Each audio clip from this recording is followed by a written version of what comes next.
Alright guys, you saw the title. Is the MIRAI as sharp as people claim it out to be? Well, actually, no. For the most part. The treble is very sparkly and energetic, cymbals are airy, there's a good sense of decay to the crashes, and overall the MIRAI is resolving and detailed. When you compare it to the EA1000s, the upper mids are actually tamer than the Fermats, but overall they sound very close because the Fermats has, extra mid bass helping to kind of balance things out. But there are multiple peaks on the MIRAI around 4K, 8K, and past 10K, which you either love or hate, because although the MIRAI isn't gonna be, smooth and easy on the ears like the Supernovas, the extra peaks do, however, help create a sense of dynamic contrast and just like more energy and liveliness in the music that otherwise would have been like smoothed over. Refinement wise, the MIRAI isn't going to beat out the Supernova. It's not as smooth, and that's fine because that's not the sound it's going for. I actually prefer this more energetic style of tuning on indie and alternative stuff like the new Boy Genius record, which sounds more engaging, more alive, it's sparklier,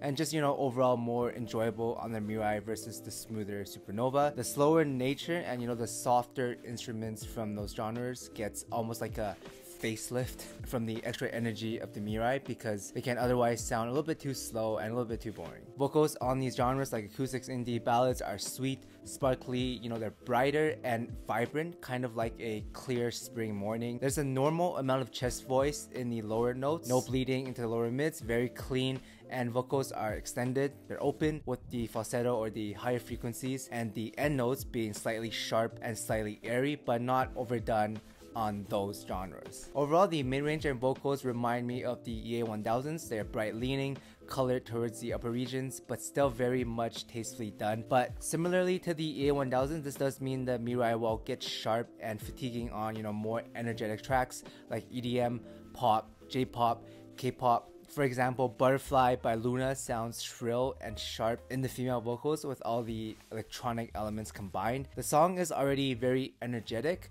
so the extra energy from the MIRAI in that case makes it a bit too much, and I couldn't really listen to it, past 60-65 dBs or so, which is what you should be doing. Guys, you shouldn't be, blasting your ears like me. In other words, for most people, the MIRAI is a lower mid-volume set when listening to those more energetic genres, but you can crank them up a bit higher on slower tracks. But volume wise, it's not going to scale as well as the EJO 7s or even some of the Harman diffuse field sets like the Top or the Hype 2. Low end wise, I found the sub bass to be rumbly, it's punchy and well separated, but if you're looking for more mid bass, more slam or meat to the kick drums, the male vocals, or just like more oomph to the bass guitars, then the MIRAI will be a bit light in those scenarios. They're passable for rock, but the extra energy plus the decreased mid bass is not ideal, I would say. You can definitely find better sets for rock, like even the Zen's Top or the SA6 Mark II would be better for rock because of the extra mid bass and the tamer treble. In terms of bass texture and quality, I would say the Fermats are still better.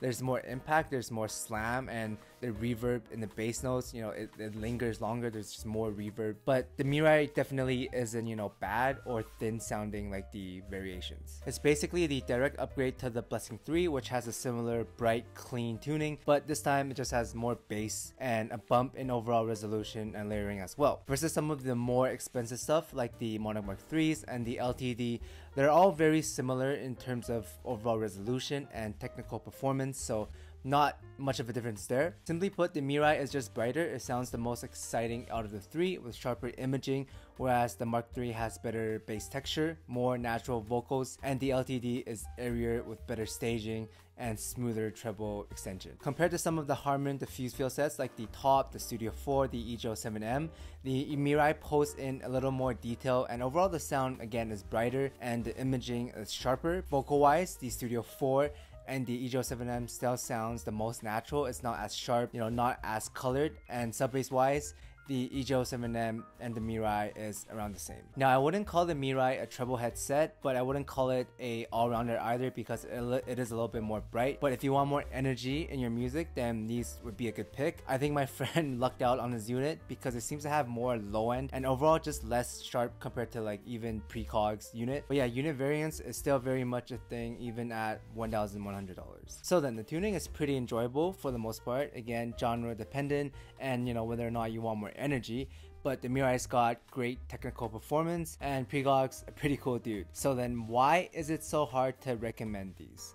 Well, it's because of the price. $1,100 is rent money for most people in the US or Canada, and if you're in another country, then that amount can even be life-changing. Even if we assume that you have extra cash laying around, the most important factor is that a bright leaning IEM with good bass like the Mirai already exists, but for more than $800 less, aka the SimGod EA1000s. Now admittedly, the formats aren't as detailed nor as technical in the layering and the imaging department, but honestly, for 5 times less, the EA1000s are looking kind of like a steal right now. Plus, the low end is arguably better textured in my opinion. So then, who is the Mirai for? Well, in my opinion, it's for those who are looking to upgrade to a more technical version of the EA1000s or the Blessing 3s. And you know, you also want to support Pregog along the way, but is it worth the asking price?